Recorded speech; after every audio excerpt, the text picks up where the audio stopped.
तो दोस्तों क्या तीसरा विश्व युद्ध होने जा रहा है। नमस्कार दोस्तों, मेरा नाम शिवम सिंह है। स्वागत है आप सभी का आज के नए वीडियो में। दोस्तों, भारत और पाकिस्तान में युद्ध हो रहा है और ये युद्ध क्या दस्तक दे रहा है तीसरे विश्व युद्ध की। दोस्तों, पहले से ही इजराइल और हमास में युद्ध हो रहा है, उधर यूक्रेन और रूस में युद्ध हो रहा है और अब भारत और पाकिस्तान का युद्ध भी शुरू हो गया है। तो क्या ऐसे में हम कह सकते हैं कि ये तीसरे विश्व युद्ध की दस्तक है। दोस्तों, अगर हम बात करें भारत और पाकिस्तान के युद्ध की, तो पाकिस्तान कोई देश नहीं है। पाकिस्तान को हमें कोई देश कहना बंद कर देना चाहिए। पाकिस्तान केवल और केवल एक आतंकवादी संगठन है। यही नहीं, अभी और सुनिए।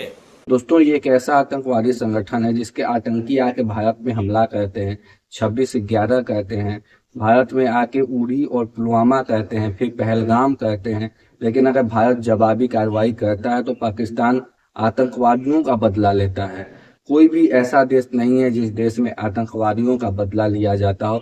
अगर हम एशिया की बात करें तो लेकिन पाकिस्तान एकमात्र ऐसा देश है जिसके आतंकवादियों को आप मार दीजिए तो पाकिस्तान उनका बदला लेने आ जाता है।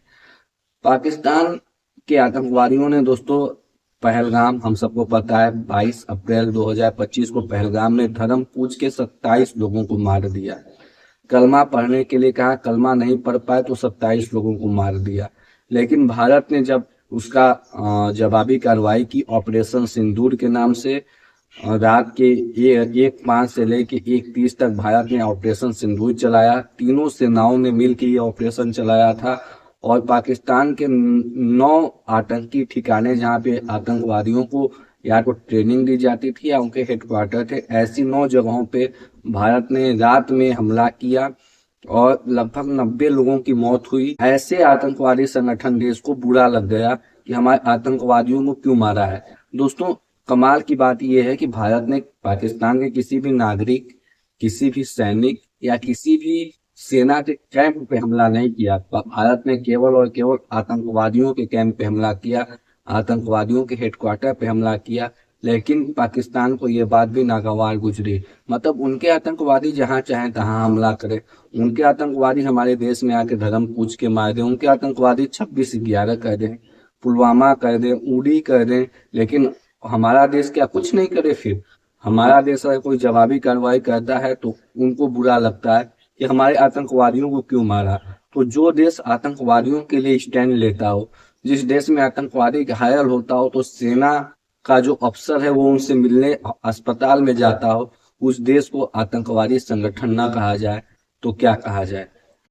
ये बड़ी अच्छी बात कही आप। दोस्तों, पाकिस्तान ने फिर भारत ने जो हमला किया उसके जवाब में सीज फायर का उल्लंघन किया। सीज फायर का उल्लंघन ऐसे किया कि भारत के जो ऐसे क्षेत्र हैं जहाँ पे नागरिक रहते हैं, पूंछ और राजौरी समेत जो बॉर्डर से सटे इलाके हैं, ऐसी 15 जगहों पे हमला कर दिया। अब सोचने वाली ये बात है कि भारत ने तो पाकिस्तान के किसी नागरिक पे हमला नहीं किया, भारत ने तो पाकिस्तान के किसी सैनिक पे हमला नहीं किया, लेकिन पाकिस्तान एक आतंकी संगठन है। उसने फिर से इस बात को साबित कर दिया और अपने आतंकवादियों पर हुए हमले का बदला लेने के लिए भारत के नागरिकों पे हमला किया और भारत ने मुंह तोड़ जवाब दिया। इसके बदले में फिर भारत ने पाकिस्तान का जो एयर डिफेंस सिस्टम है उसको ध्वस्त कर दिया। पाकिस्तान में रावलपिंडी एक जगह है जहाँ पे पीएसएल का मैच होना था, भारत ने रावलपिंडी को भी ध्वस्त कर दिया, उस स्टेडियम को ध्वस्त कर दिया और जिस ड्रोन से हमला किया वो ड्रोन इजराइल का था। दोस्तों, बड़ा सवाल ये भी उठता है कि भारत का ऐसे टाइम में कौन दोस्त है कौन दुश्मन है।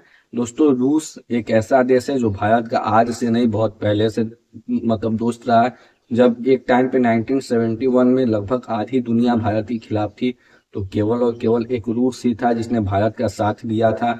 हिंद महासागर में 40वां बेड़ा भेजा था और पूरे हिंद महासागर को ब्लॉक किया था। उस टाइम पे अमेरिका, फ्रांस, ब्रिटेन सब आए थे, लेकिन रूस ने सबके खिलाफ जाके आधी दुनिया से लड़ाई की थी भारत के लिए। तो रूस आज भी भारत का अनकंडीशनल सपोर्ट कर रहा है।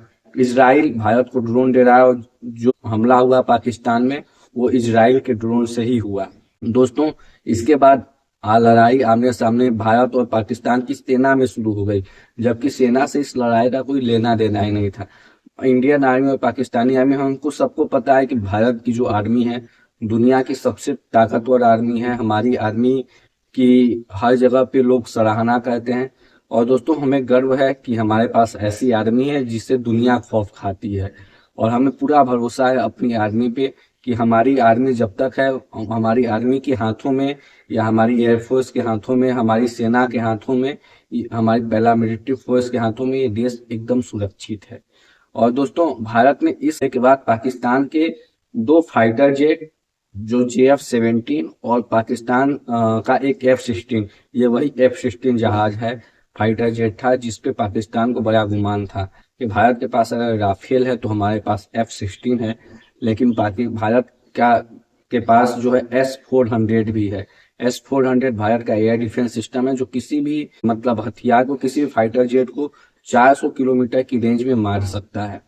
दोस्तों S-400 से भारत ने अपना एयर डिफेंस स्ट्रांग कर लिया है, लेकिन पाकिस्तान पे हमला करने से पहले ही भारत ने पाकिस्तान का एयर डिफेंस ध्वस्त कर दिया था, जिससे पाकिस्तान अपना कोई डिफेंस न कर पाए। भारत जो भी मिसाइलें मारे वो सीधा पाकिस्तान में जाए और पाकिस्तान को नेस्तनाबूद कर दे। दोस्तों भारत से पाकिस्तान कहीं से भी मुकाबला नहीं कर सकता, चाहे आर्मी की बात करो, चाहे एयरफोर्स की बात करो, चाहे नेवी की बात करो, कहीं से भी नहीं।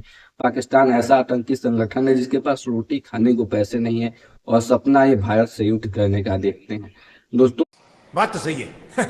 अगर ये दुनिया में घूम घूम के कटोरा लेके भीख न मांगे तो इनका देश नहीं चल सकता है, और ये भारत से युद्ध किस तरीके से लड़ सकते हैं मेरी समझ से बाहर है। दोस्तों क्या बात है सर, क्या बात है सर, क्या बात, ये बात है। तो हम जानते हैं कि पाकिस्तान का जो इतिहास रहा है वो हमेशा से आतंकवादी इतिहास रहा है। उसने हमेशा से आतंकवादियों को पनाह दी है, आतंकवादियों को पाला है, आतंकवादियों के जरिए ही भारत पे हमला किया है, क्योंकि आमने सामने हमला करने की औकात पाकिस्तान की तो है नहीं। आमने सामने की लड़ाई पाकिस्तान लड़ नहीं सकता, तो पीठ पीछे वार करना ये पाकिस्तान की पुरानी आदत है। दोस्तों अगर हम बात करते हैं भारत की, तो भारत एक ऐसा देश है, भारत एक शांति प्रिय देश है। भारत ऐसा देश है जिसका इतिहास रहा है कि भारत ने कभी भी किसी देश पे हमला नहीं किया। भारत हमेशा से ही दुनिया में शांति बनाना चाहता है। भारत का वसुधैव कुटुंबकम का है। हालांकि पाकिस्तान भी एक टाइम पे भारत का ही हिस्सा होता था 1947 से पहले, लेकिन जब से ये भारत से अलग हुआ है तब से ये बर्बाद होना शुरू हो गया है। क्या बात है दोस्तों अगर हम बात करें इस लड़ाई की जो भारत और पाकिस्तान इस टाइम पे हो रही है, वो बहुत ही छोटी पहलगाम से लेके शुरू हुई थी। पहलगाम में गलती उनकी थी, उनके आतंकवादी आते हैं हमारे देश में, पर्यटकों को मारते हैं, और जब हमारा देश जवाबी कार्रवाई करता है तो उनको बुरा लगता है। इसलिए बुरा लगता है क्योंकि वो खुद उन आतंकवादियों को पनाह देते हैं, उन आतंकवादियों को पालते हैं और उन आतंकवादियों का संरक्षण भी करते हैं। तो दोस्तों आप बताइएगा कि ये वीडियो आपको कैसा लगा। तो चलिए दोस्तों मिलते हैं आपसे अगले वीडियो में। अगला वीडियो जो हमारा होगा वो भारत के जो दोस्त देश हैं, भारत के ऐसे कौन से देश हैं जो भारत के साथ हैं, और ऐसे कौन से देश हैं जो भारत के खिलाफ है, उन पे होगा। चलिए मिलते हैं आपसे अगले वीडियो में। जय श्री राम।